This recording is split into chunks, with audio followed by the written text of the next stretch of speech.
Hey guys, what's up? I'm Mike Levitsky. Welcome back to our daily lesson. This is day number 9, and this is Beginner's Week. Today we are going to be talking about common beginner mistakes. Now, these are mistakes that beginners who have been playing like a day or a week, maybe a month or two, are making. I've taught hundreds of students, and I've seen these as common mistakes for beginning drummers. I'm going to show you what they are, what to look for, and how to fix them. If you're a parent and you have a child who's taking drum lessons, these are some things that you can look for and help your child to fix these mistakes, and their drum teacher will be very happy with you when you go back to the drum lesson and they're no longer making these mistakes. Before we get into what those mistakes are, give this video a like, encourage me to keep making a video a day, and don't forget to subscribe to this channel because you don't want to miss what's coming out next. Drop me a comment down below. Let me know if you're making these mistakes currently, or if you did when you first started, or if you often see these mistakes. All right, now that you're subscribed and you smashed that like button, let's get into these mistakes. The first mistake I see new drummers making is playing into the drums and not out of the drums. Generally, this starts with them putting their index finger on top of the drumstick and then proceeding to play like this. Now, what that does right away, as you can hear, it chokes out the drum. So listen to this and listen to this. You can really hear it on a tom.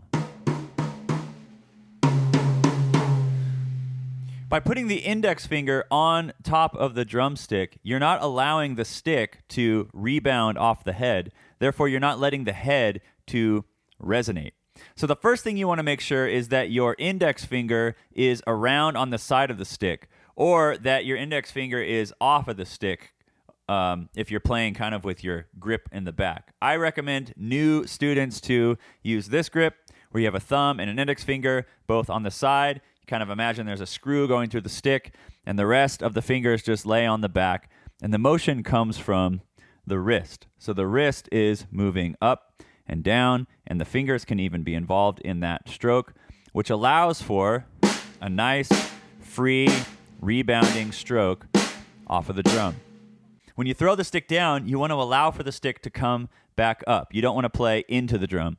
The second way this happens is by squeezing the stick and pushing into the drum. And generally that, you'll get kind of a rattly, buzzing kind of a sound.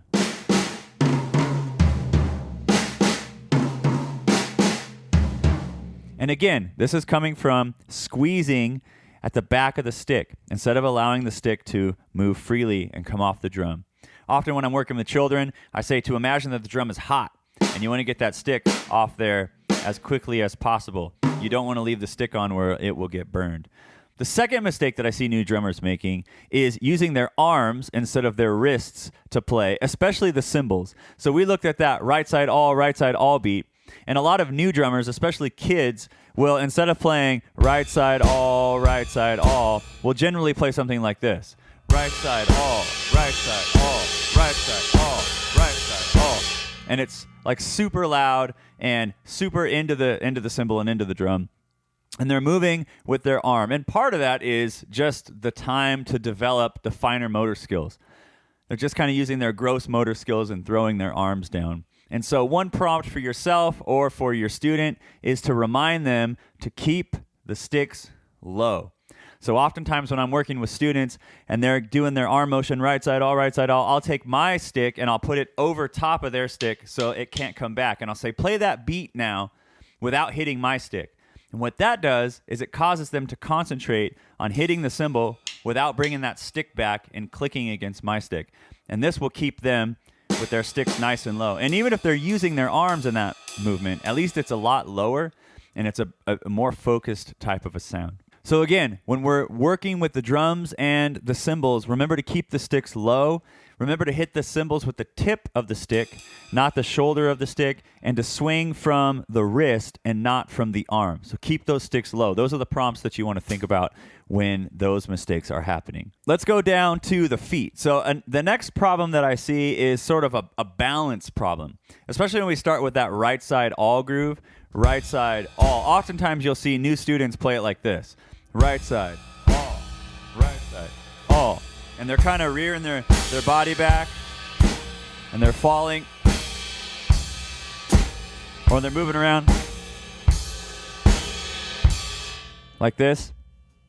That's because there's no balance. And the reason there's no balance is because the feet are wrong on the pedals. So I have a foot cam down here. I'm going to try to demonstrate proper bass drum technique, proper hi-hat technique, and this should really help you find a center of balance on the drum set.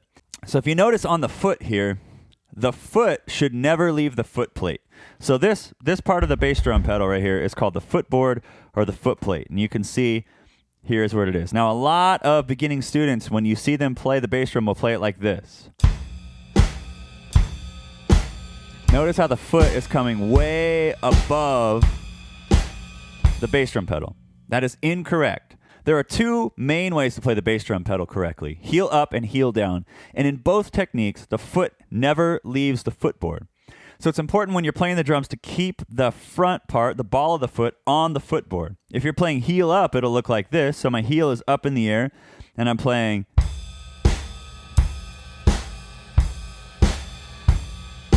And if you're heel down, you put the back part of the foot on the end of the foot pedal there, and I'm going to play with ankle strokes.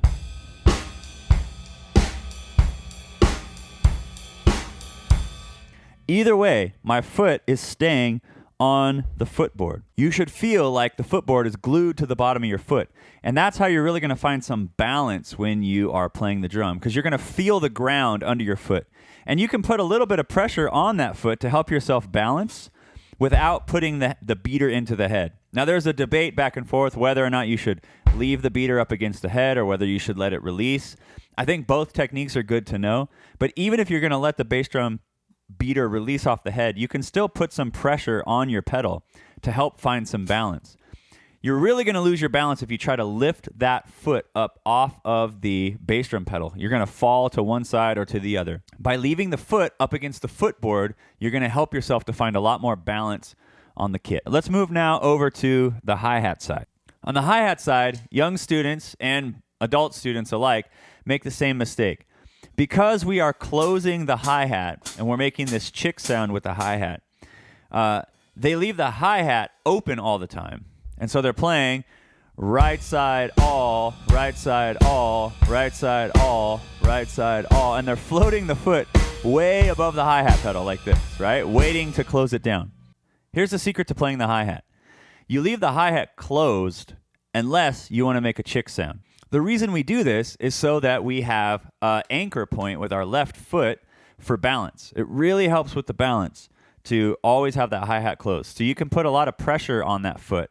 When you're ready to open the hi-hat, you just lift the foot momentarily and then drop the foot back down. So you can see I am now playing chicks on the hi-hat. And I can do it like this by lifting the front part of the foot. I can also do it like this by rolling my foot onto the heel. But even then, the weight of my body is on my heel, and my toe is lifted into the air. Then I roll my foot forward to play the hi-hat. So I roll back onto the heel, forward onto the hi-hat. Or I just kind of kick my heel up into the air, almost like your foot is jumping off the ground. So like you curl your toes and it throws your foot into the air just for a second. When the foot comes back down, it makes a nice chick on the hi-hat. So on the hi-hat side, right side all should look like this. Right side all, right side all, right side all, right side all, or right side all, right side all, right side all, and the heel goes down with the right side all, right side all.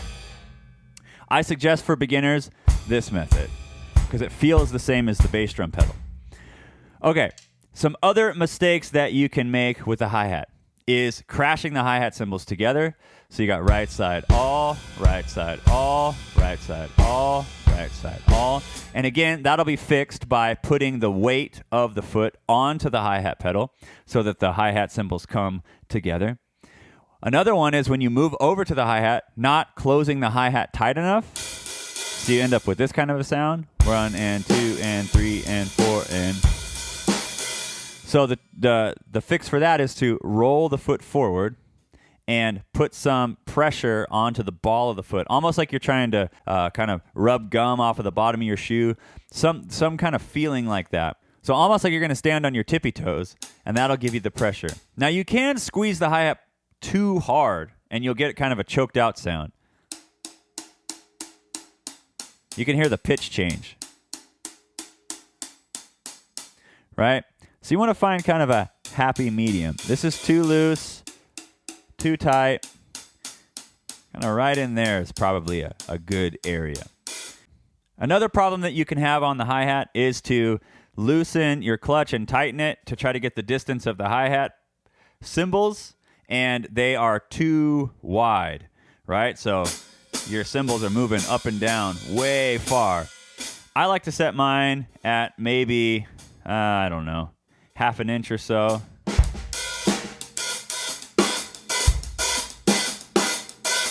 About a half an inch to 3/4 of an inch. Anything more than that, I feel like is too wide. It is personal preference, but that's where I like to set mine. Final mistake that I see a lot of new players make, and that's trying to go too fast too soon. So they learn right side all, or they learn bass and snare end, and they're playing bass and snare and bass and snare and bass and snare and bass and snare and bass and snare and bass, and then it falls apart. And then they try again, and it falls apart. When you're first starting, your body can only handle like a certain speed. So go slow. Go really slow. Bass and snare and bass and snare and bass and snare and don't move on until that feels really comfortable. Don't speed up until that feels really comfortable. You want to allow your body to build up that muscle memory. You want to allow your body to memorize what this feels like so that you have all the coordination down before you start to speed it up. If you go too fast too soon, you're just going to confuse your body parts and you're never going to be able to play drums confidently. All right, and the last thing I'll say is giving up too soon. Drums are a difficult instrument. Although there are tons and tons of drummer jokes out there and like drummers kind of, get made fun of and they're not the smartest guys in the band.